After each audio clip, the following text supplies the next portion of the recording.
man, my bell was crazy. When you hear the sound of the bell, you know you're in the championship rounds with King Amin of Essex. And I told you I was stepping it up. When you're a fighter, you know, and you known to give good sparring. I'm not a contender yet, but I give good sparring, so that means my work is good.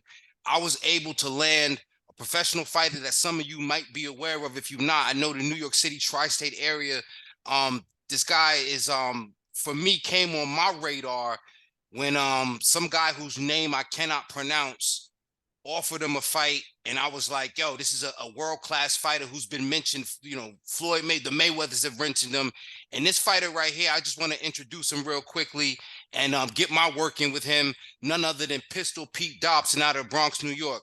Yo, what's up? Can you give the people your social media before we get started? Pistol Pete Dobson on IG. All right. Now listen, like I said, I came across you, you know, sometimes in this era, people get misconstrued about what they call internet boxers. And I want to get to a funny segment that you do, but your name has been ringing bells in the New York City area for a long time in the amateurs. And I want you to talk about how you got into it. How'd you get into boxing? Because in my mind, New York City, it's a lot to get into. People like rap, they can go to school, they go out of state. Like some people, you know, and basketball is a big, you know, sport. So how did you get into boxing above all? So with boxing, I used to fight a lot. I used to fight like almost every day, smack somebody. I average a smack every other day. And like I was like fake like a bully. Then I used to play ball. So, you know, you start trash talking the ball, then I end up fighting them while I'm playing ball. I play like AAU basketball. I played for Catholic school teams. And I'll be fighting in a league right on the floor, throwing the hands and all of that. So like I've just always been fighting my whole life. And then there was a boxing gym by my aunt's crib when I was like 16, and I wanted to try it out or whatever. So me and like a group of my friends, we all tried it out. And right from there, I was sparring like 18-year-olds. I was 16 sparring. We was sparring anybody. And you know, it was just natural for me. Like all my friends ended up quitting boxing because you know, boxing you got to have a lot of discipline. It's a tough sport, and I was the only one who stuck with it. And I told myself like, yo, if I win the Golden Gloves, this is for me. If I lose, then it's not for me. And I won the Golden Gloves, so I just kept sticking with it. You know, I And think it's funny when you say that you know, you was, let's say, the instigator. I don't like, because that word bully, I don't nah, like it only you know, because I wasn't a bully. yeah. It was just like, you know, I'm from the Bronx, so it's like you either gonna get bullied or you gonna bully And that's people. where I'm going with it. I think in this Yeah. world, people, they use words differently. And I think that you was probably one of those kids that if somebody didn't have it together and they came to school, they was going to, you was either going to joke them or give them a little bit of a hard time. But those are the two Nah, things. I wasn't even a bully like that. I was just like a tough guy. I wasn't a bully. I was a tough guy because I ain't bully kids. Hmm. Like mostly, I defended a lot of like kids that like couldn't defend themselves. Like I would help them. Like yo, that's my little man's right there. Like don't talk to him like that. But I was just like one of the toughest kids in my school always. Like, and I just like to play basketball. You feel me? Well, see, I was going with it. It makes sense that even though you might have seemed undisciplined as a child, you were the most disciplined of your group because you got a lot of anybody that get into boxing. It takes so much sacrifice, especially if you said you was playing ball first. You know, you had to give up a lot. The whole weight issues and being in there with people more experienced than you kind of had to give up a lot to get to that point. Am I wrong? All right. Yeah, you know, that's why I say, you know, I got a son, and I wouldn't want him to box. I don't think boxing is a good sport for anybody. The only thing I think is good about boxing, it teaches you discipline. It teaches you like real life, like lessons in real life. Like if you dedicate yourself and you discipline yourself, and then you make sacrifices, you get victory, you get that feeling of like, damn, I really did this. So it's like that's what I feel like that's what I love about boxing. Like putting my all into something and then always coming out victorious, knowing I made every sacrifice possible. And yeah, that's the only thing I like that I would want my son to learn from boxing. But other than that, like boxing is a messed up business. It's dangerous. You get injured. Nobody cares. Nobody don't see all the hard work you put in. People think you just go in the ring and fight. Like they don't see all the sacrifices and all that. They criticize you. They talk shit about you. Like boxing is the worst sport ever. Nah, shout out to Iceman John Scully. We was chatting a bit. It's the most thankless sport in the world, But you said something about that feeling, because that's why when I did the intro, I had to give myself a pat on the back, because I get kudos from fighters, and even this is a kudo. This is what I'm saying. That same thing you said about hard work gets you to a place. For me, I felt like the hard work and the dedication, training and learning the sport in the ins and outs, this is an accomplishment for me. You know what I'm saying? This is like being called in to spar with a champion, because here I am feeling like I can have a conversation with a professional at that level. So, like I said, I want to thank you for joining me and keeping And me and, sharp. and I want to say as well, like, I don't do interviews with everybody because I've done interviews with people and they don't do their homework, and I feel like they very unprofessional. And like with you, from when I first ever spoke to you, I can tell you was on your P's and Q's, and that's why you ain't even have to ask me twice for this interview. As soon as you ask me, I'll say yeah, because I don't do interviews with everybody anymore. So because a lot of people they ask for interviews, they don't know anything about the fighter, they don't know, they didn't do no homework, and it's like you wasting my time. You feel me? No, respect. So let's talk about what I know. Cause like I said, I came to the gym with raps. I ain't coming here like no idiot with no raps. I got raps. You know what I'm saying? I got my mouth guard. Um, Overthrow, boxing. That was something that you had done early on. What can you give me a little bit more history on that? So Overthrow Boxing is a gym that my man's owns. Like one of my friends owns it. And I was out of boxing for like 2 years. I was having management issues. I couldn't fight. And I was like, damn, I need to make some money. He like come train people at my gym. It's downtown Manhattan. They charge like high prices to train. So it's like you made good money training people there. So that's how I started working there. Okay. And that was after, because I know before you was working you had a good gig at the hospital and you had to Yeah, that make was some after that. sacrifices. Yeah, that was after that. Yeah, because I had stopped working and I was just straight boxing. And then when I couldn't fight for 2 years, I had no money coming in. And so then that's when I started training people. So a little bit about that myself. I started training because I said to myself, well, first of all, it started off as I was going through a lifestyle change. I needed a bit of direction. Um, but I said, yo, I can't just be, the backyard champ and the beating up on my friends because I think I know something. So I started immersing myself more around people that know, and giving myself up to it, like being vulnerable to not knowing. You know what I'm saying? Some people want to come and they want to feel tough and they want to do this, but I'd rather come in and trust the experts, if you will. So do you find that people come in with that wanting to trust the experts, or everybody want to shoulder roll from day one? I mean, yeah, it's different people. People learn different ways. It's different. People have different like mindsets. Some people come in cocky as shit. They don't even know how to fight at all. Some people come in humble. Like it's just no, you can't call it. You never know. But a majority of the people, like especially like at Overthrow, the gym I work at, they think boxing is like some brutal sport. Like a lot of them, I like to think they got bullied as a kid, and now they think they tough because they come to boxing. That's the thing I don't like. Like boxing is not even that, and boxing even show me that. Like boxing is like a skill, a art, martial art. Like it's a reason why you do everything in boxing. Boxing helps you mentally. That shit is like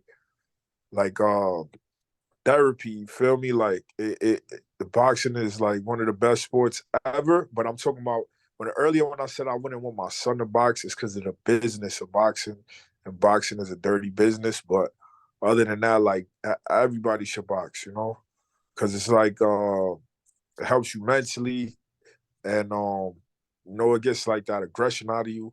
But you're not gonna go use it in the street like, oh, I know how to box now. I want to go fight people. It's like now you like, I don't need to fight nobody because I've been fighting all day in the gym. I'm gonna go outside and I'm gonna chill, I'm gonna relax. And somebody says something stupid to me, I might just ignore it. Yeah.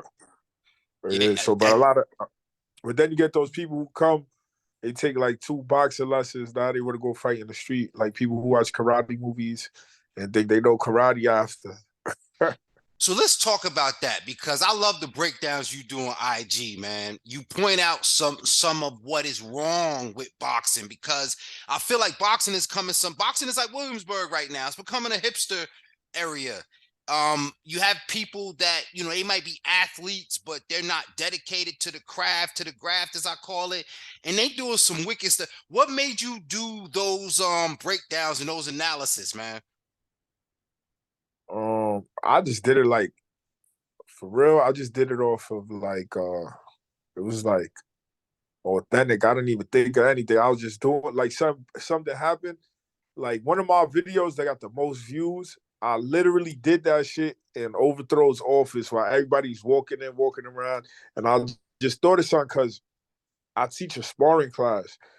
And 2 times in my sparring class, people came with those cheap ass Everlast gloves, like the ones that cost like $20 trying to spar. And Overthrow, it costs $130 to train for 1 hour. Mm. That so if you come in to train for 1 hour paying $130, you're gonna come with some $20 gloves. You feel me? And those gloves, you can hurt people with those gloves. Those are the cheap, those they don't get no cheaper than that.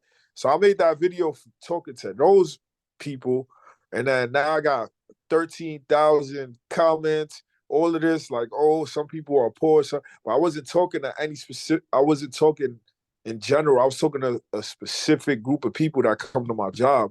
But the video just took off, and I don't even reply to it because I feel like it brings more traction to the video that people are discussing shit. But I didn't even mean it in the way that they took it. I was talking to specific people that I work with. You feel me? And then, like, I guess like the world just took it as I was talking to everybody. Well, it's funny. I think it's a conversation piece, man. I love it because, you know, people think they know, but they don't want to be humble. Sometimes you got to see see. The problem is some of these jokers might have been thought they was doing some of the moves and shit, all the footwork shit, and then when they see you comment on it, they realize they out here fucking up. So that's why they're Exactly. upset. Yeah, that's why they upset. That's exactly because that's the same thing with them gloves. You know how many people probably got them gloves and they like, oh, he talking about me. Like, yeah, you didn't know those gloves is trash. Like, I'm a real boxer. I've been boxing for 16 years. I'll box with the highest level of boxing, like with the best boxers in the world, and they'll all tell you that those gloves is trash. Like that, we all know those gloves is trash. So anybody who argues with me about that, you're wrong. Like, you can't be right. You feel me? Like, Yo, invest in the equipment, man. Invest in equipment, man. It's part of what you need to do. I mean, these are the things that people need to know in order to elevate their game, in order to elevate their consciousness, and to get outside of thinking boxing is brutal. You know what I'm saying? And I'm sure oh, how many people you came across that didn't even understand that you had to use hand wraps. They did probably just coming in there raw dogging in their gloves. they always ask me, should I use hand wraps? And I'm like, you know, we got to pay. My gym charges for them, so I'm like, damn, maybe they don't want to spend the bread, but like you should use hand wraps. That's what they was invented for, so you don't mess your hands up. Like same thing. Like people don't understand that they crazy. They just come in there. They'll be telling me like, oh, I don't. Yo, it's so funny. Like they'll be like, oh, I don't do this. You sound like a punk because you want to use hand wraps. Like what? Like yo, you never even fought before, and you saying outside. Like I fight all the time, so I know that's like healthy for your heads. Like you never fought before, and you said I sound like a punk because I want to use hand wraps. Feel me? Like people be talking about stuff they don't even know what they talking about. Well, speaking of fighting, I want you to introduce me and those that don't know about the team combat situation, team combat league. Am I correct? Yeah, Team Combat League. I don't really want to speak on that. Okay. That's right as of right now. Okay. I don't want to speak about them. All right. Enough said. Enough said. All right. I want to get into some New York boxing stuff, and I want to lead into it by talking women's boxing. What you think of women's boxing, just in general, as a professional? What do you think? All right, so we live in a PC culture. You got to watch everything you say nowadays. But honestly, what I think about women's boxing is one, I like women's boxing. I feel like they should put the only thing I don't like about it is that they fight 2 minute rounds. Yeah. I think women should fight 3 minute rounds because the 2 minute rounds go too fast. And I feel bad for the women because women train just as hard as the men, work just as hard as us, or even harder, and they still don't get no recognition. They still don't get no they don't make as much money. And to me, being a fighter, I know how hard it is to be a fighter, and I know how many sacrifices you got to make to be a fighter. And that's what I feel about women's boxing. No, definitely. And like you said, the business of boxing. I mean, somebody said the other day, I was talking to a brother, man, boxing is like the worst place because it's almost like music. You could be a fraud and just kind of like fraud your way in, and you know what I mean, and get somebody, in situations. But I think that, um, man, how do you still love something that doesn't always treat you the way you treat it with the same respect? That's this quote Chris Algieri always posts. I forgot which heavyweight said it. Damn, I think he was from New York, a heavyweight champion from New York, like Catskills or something like that. He was like, boxing is like a girl that you know is no good for you, and she does all types of wrongs to you and hurts you, but you still love her anyway.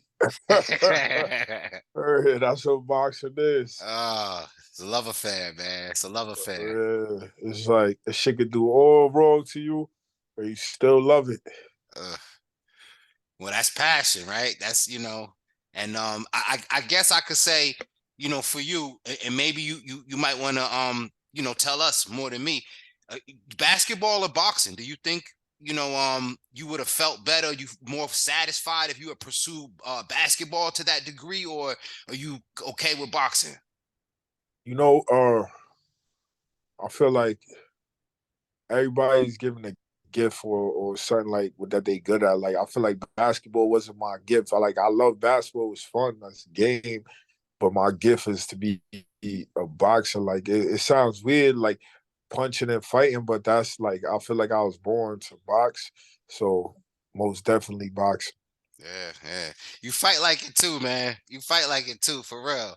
Um, but yeah, let me bring it back to women's boxing because I asked you that because, like I said, you are familiar and known in New York. Um, Amanda Serrano and Heather Hardy, they're in talks to have a rematch, and I didn't know if you had knew about the first fight or familiar with either of these fighters. Since they're both New Yorkers, you're a New Yorker yourself, even though they're over in Brooklyn. Um, what do you think about, or what do you know about either fighter, and what do you think about that fight? So I remember a long time ago when I first turned pro, I fought on the same card as Heather Hardy, and I tried to say hi to her. She tried to play me, so I don't like her. I don't know if she remembers that, but she did that to me. I don't like her. And then Amanda Serrano, I see her all the time. She shows me mad love, even from when I was an amateur. And she's actually a good fighter. Yeah, She's one of the best. She's arguably one of the greatest women fighters ever. yeah. So as a boxer, I feel like some people they need to humble themselves because, like, at the end of the day, you a human being just like everybody else. And if they do fight, I hope Amanda Serrano fucks her up again and beats shit out of her again. That's my personal opinion. Fair enough. It's New York shit, baby. I ain't tripping. Exactly. I hope Serrano puts her out. Yo, you know what though, too? I have to salute Amanda Serrano because not only was I fortunate enough to be in the house for that Serrano Taylor, that was amazing. But Me too. Amanda Serrano come all the way to Newark and come shout out to Keith Tsunami Cologne. You know what I'm saying? She support fighters. Like she be in Newark supporting this fighter. So how can you not love somebody that contributes? And she be on the island giving love. So Amanda Serrano is definitely she's it for me. I really appreciate what she's do for the sport, for sure, man. No, for sure. She's a real one, for real. From the first day I met her. And boxing is in a big world. You know, when I first started boxing, I didn't know I was gonna be where I'm at now. Like I was just a kid, just like all the other little kids that's in the boxing gym, looking up to everybody, and like I ain't make it where I want to make it in boxing yet, but like all the people I looked up to, I now personally know them. Like I know Roy Jones, I Mm. know, like I know these Hall of Fame boxers. They know my name. I speak to them, and it's like what I was gonna say. I just feel like Amanda Serrano, when I was that little kid that didn't Yeah. know nobody or nothing, she showed me love. You feel me? So it wasn't like she just showed me love because, oh, I'm another New York fighter. Like that's who she is. She's just a real person. You feel me? So that's why I'm a big fan of Amanda Serrano. No, definitely, definitely. So I want to do a little segment, man. I call it pad work. Okay. Couple questions real quick, and you shoot from the hip anyway. So leading with that, when you took the name Pistol Pete, did you have a particular firearm in mind, or did you just say, "Yo, Pistol Pete, it's a well-known moniker, and I throw my ones anyway"? Or did you have a particular firearm in mind? Nah, I got that name. I fought in the Long Island show when I was still amateur, and one of the announcers called me Pistol Pete. Mm, So from there, I just took it. I liked it, and then I'm from the Bronx, and we got several Pistol Pete's that are like. And then when I used to play basketball, I remember when I was like in first grade. I remember this shit all the way from first grade. My teacher showed me a movie about Pistol Pete Maverick. yep. That's when I used to play ball. So I just always liked the name Pistol Pete, and then he called me Pistol Pete. Then I'm like, yo, I've been wanting to change it for a while now though, but it Yeah. just feel me. Yeah, I mean, listen, it just rings. You know the funny thing about it? It's the type of name you could distinguish which Pete is. You know what I'm saying? Like which one. Like you are Pistol Pete in boxing. You know what I'm saying? They got a Pistol Yeah, Pete in Terror Squad. Then they got the other Pistol Pete that we know about from. You know what I'm saying? Then you got Pistol like Pete from murder. basketball. So it's every Pistol Pete is the Pistol Pete of their domain. So I think it's fair, man. You might want to hold on to that one. Yeah, for sure. And I feel like Pistol Pete. Yeah, yeah, yeah. I'm not even gonna say what I was gonna say, but yeah, Pistol Pete. That's one shit. Legendary. I get you. I get you. And just to keep it, where I was going with it, I was actually thinking fighting wise, you're a little bit like a 357. You know what I'm saying? That's a forgotten caliber. And again, I think a lot of what you have done is unfortunately almost a forgotten caliber. People forget how hard that 357 kick because everybody's into the stick nowadays. They're into the fighters that do all the bullshit on the internet and what I call a circle jerk, fast hands. I ain't taking no shots at nobody. I'm just saying people miss out on the purity of real fighters. And so, conversations like this is what helps me and what helps everybody else to kind of know what's going on out there. You had something. I don't want to cut you off. No, no, I wasn't gonna say nothing. All right. I was just listening to you. All right. So look, got another one for you. When you do training camp, do you prefer to stay in New York or do you like to go out of the city in different environments?